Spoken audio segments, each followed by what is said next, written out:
So guys, welcome to my vlog. Ang ano ko po ngayon, i-vlog ko po is about sa mga OFW po na nagtatrabaho sa ibang bansa. Syempre, OFW nasa ibang bansa mga yan. Sa mga OFW po. Pag umuwi po tayo sa Pilipinas, kailangan po natin, pag magre-renew po tayo ng ating mga kontrata, syempre, andyan na yung kontrata.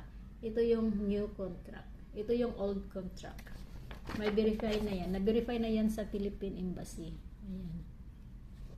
May verification na yan. Tapos, ito yung bagong kontrata nyo. Papasignan nyo lang yan. Ilalagay nyo lang yung same yung mga nakasulat dito. Sasaynan ng ating amo. At syempre, yung sign nyo din guys. Same employer. Tapos, huwag nyo nang dadalhin ito sa Philippine Embassy. Ito na lang po ang i-attach nyo yan. I-attach nyo dito. Pag uwi nyo sa Pilipinas, i-attach nyo na lang dyan. Yan. Para makita nila dito. Kasi may same employer naman lang din.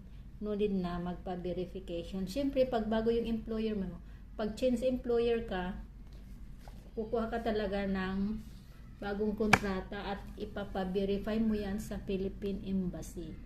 Sa mga old lang po, yun lang ang gagawin nyo. Huwag nyo nang dadalhin sa Philippine Embassy. I-attach nyo na lang dyan, i-stapler nyo yan. Yan yung old, to yung new. I-attach nyo na lang dyan.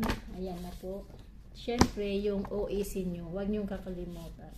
Ayan lang po. Thank you for watching.